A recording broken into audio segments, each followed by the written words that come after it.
Last night, the Daytona 500 ended with a dangerous crash that had driver Ryan Newman in the hospital in serious condition. Corey LaJoy was one of the drivers who collided with Newman's car, and he spoke just earlier this morning on Good Morning America. That was a really scary wreck, and all of our thoughts and prayers with the Newmans and their family. And take us back to that moment on the track, because your car did collide with his. But what was it like being on the track at that moment, being in that accident?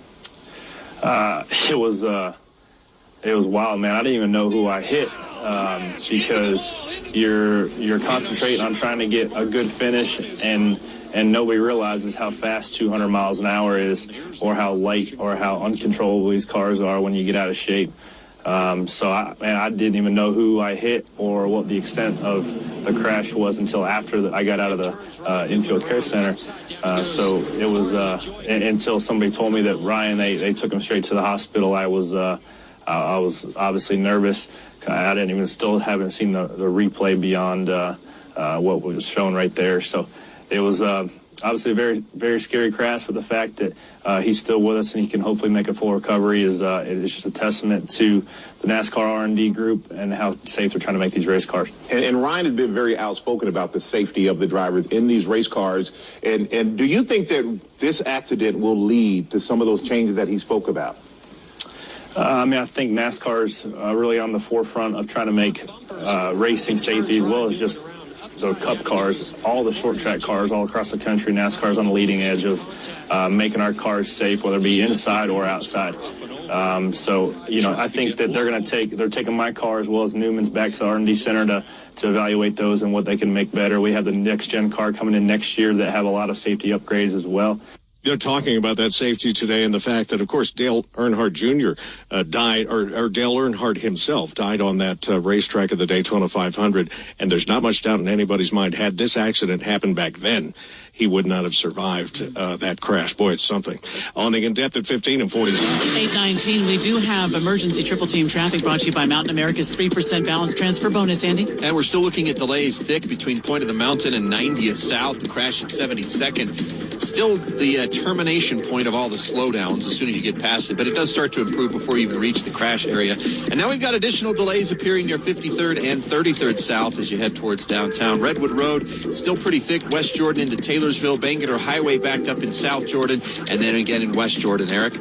As opposed to yesterday, it's a lot better this morning. I-15 northbound in Utah County between American Fork and Lehigh. You had a lot of crashes yesterday, but today it's smooth movement heading up to Point of the Mountain. Of course, you might want to not be there because that's where the delays start as you head into Salt Lake County. So maybe try Redwood Road. You do have some congestion, though, northbound approaching 2100 north. Heather? US 89 still at a crawl right now. Southbound from Antelope Drive in Layton all the way into Fruit Heights.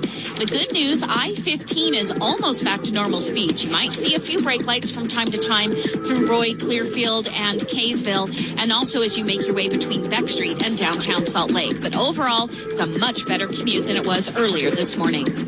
Rooftop snow and ice? Don't let it cause damage to your home. Wasatch Heat Cable can help you locate potential problems. Visit WasatchHeatCable.com. WasatchHeatCable.com. Heather Kelly in the KSL Traffic Center. Traffic and weather together every 10 minutes on the 9s. Grant's back in the Weather Center with your 7-day forecast. Lots of sunshine today. High temperatures climbing up there to right around 40 degrees. Going to stay a little colder than average for this time of year. Sunshine tomorrow and 41, and sunny on Thursday. It's up to 42.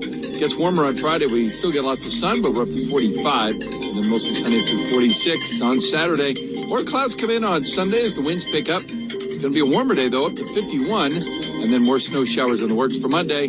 High temperatures 38. I'm Grant Wayman, KSL Weather Center. And right now, downtown, 25 degrees. Boy, we got some great news for you if you're in the market to sell a home. That is opendoor.com. Technology now has come along in the form of this website that will make it so easy for you to sell your house with all the old hassles that maybe you had the last time you went through this process. I mean, think about how much technology has improved our lives and taken the hassle out of so many things. Why shouldn't it be that technology would improve selling a home? So now when you sell your house, you don't have to worry about making sure that it's staged perfectly and everything is just so, and the kids are gone and, the garbage is out. And now when you do it with opendoor.com, you get an offer just like that and you sell it on your terms. Yeah, how many times have you gone into the sale of a home and thought you had it sold 1, 2, 3 times, but